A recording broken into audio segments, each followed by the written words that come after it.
Halo, nama saya Dr. Hendry Ricardo Handoyo, spesialis ortopedi dan traumatologi.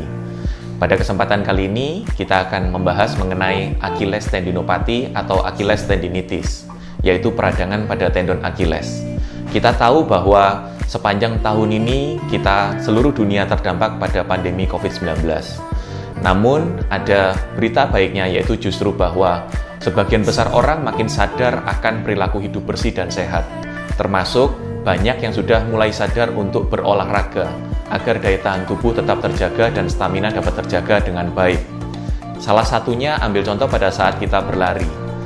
Pada saat kita berlari, bila kita tidak berlari dengan tepat, bahaya yang terjadi adalah dapat terjadi peradangan pada tendon Achilles atau struktur yang menghubungkan antara otot betis dengan tulang tumit. Dan ciri khas dari tendon Achilles ini adalah terjadi peradangan pada bagian belakang tumit, kemudian dapat terjadi pembengkakan dan dapat teraba hangat. Terdapat dua jenis dari peradangan pada tendon Achilles, yaitu insersional dan non-insersional. Insersional Achilles tendinopati itu terjadi peradangan pada daerah menempelnya tendon Achilles di daerah tulang calcaneus atau di tumit. Sedangkan non-insersional Achilles tendinopati atau Achilles tendinitis terjadi peradangan di bagian tengah dari tendon Achilles, di mana tipe ini lebih sering terjadi pada dewasa muda yang aktif.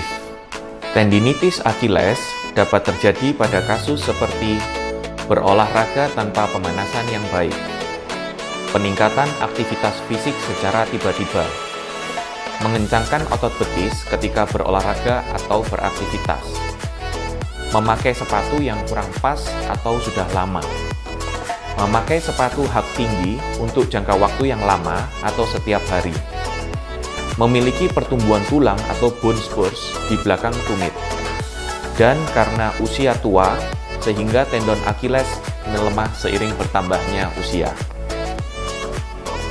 Untuk menegakkan diagnosis dari Achilles tendinopati atau radang pada tendon Achilles, dokter akan melakukan pemeriksaan fisik, pemeriksaan X-ray, pemeriksaan USG, dan pemeriksaan MRI.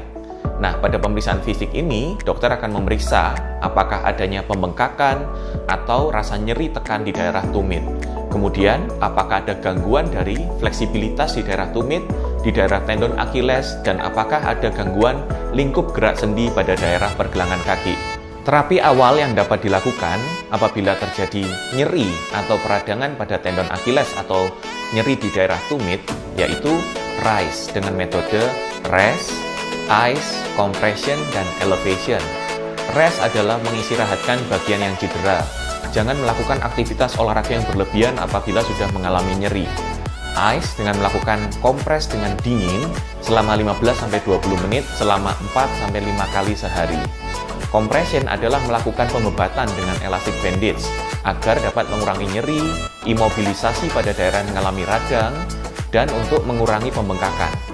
Sedangkan elevation adalah meninggikan kaki lebih tinggi dari dada sehingga membantu cairan untuk kembali dari kaki menuju ke arah jantung sehingga pembengkakan berkurang. Setelah metode pertama tersebut, banyak hal lain yang juga dapat dilakukan untuk meredakan tendinitis Achilles, seperti mengurangi aktivitas fisik atau istirahat, mengubah olahraga menjadi olahraga yang tidak terlalu berat, melakukan peregangan secara perlahan pada otot betis sebelum melakukan olahraga, melakukan olahraga untuk menguatkan otot betis, dan menggunakan kompres dingin pada daerah yang nyeri setelah berolahraga. Dan yang tidak kalah penting adalah menggunakan sepatu dengan bantalan tumit yang cukup empuk untuk mengurangi tegangan pada tendon Achilles. Apabila cara di atas masih timbul nyeri, dapat dilakukan dengan pemberian obat-obatan atau terapi injeksi, atau juga jalan terakhir adalah terapi pembedahan. Obat-obatan tentu saja diberikan sesuai dengan advice dari dokter. Kemudian terapi injeksi bisa diberikan, yang cukup efektif adalah injeksi platelet rich plasma, di mana cara ini yaitu darah diambil dari pasien, kemudian diolah dan plasmanya diinjeksikan ke dalam tendon Achilles yang mengalami peradangan.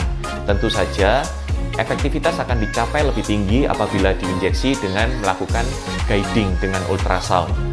Kemudian Jalan terakhir adalah dengan pembedahan. Apabila semua cara di atas masih menimbulkan nyeri masih belum berkurang, dapat dilakukan dengan pembedahan, yaitu apa? Apabila ada eksostosis atau ada penonjolan dari tulang, tentu saja dilakukan eksisi.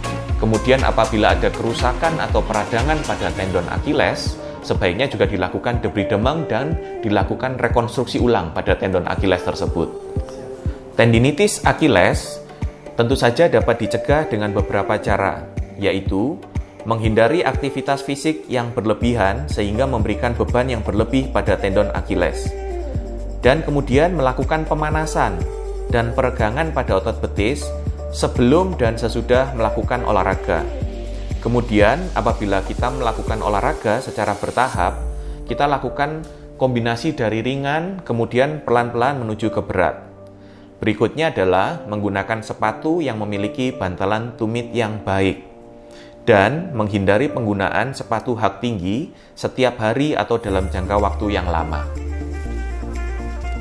Demikian pembahasan saya mengenai radang pada tendon Achilles atau Achilles tendinitis atau yang kita kenal juga dengan Achilles tendinopati. Apabila ada yang mengalami nyeri atau cedera pada tendon Achilles atau nyeri cedera pada jaringan muskuloskeletal yaitu tangan, kaki, mengalami trauma, tetap lakukan periksakan diri ke dokter dan tetap jaga protokol kesehatan di masa pandemi ini.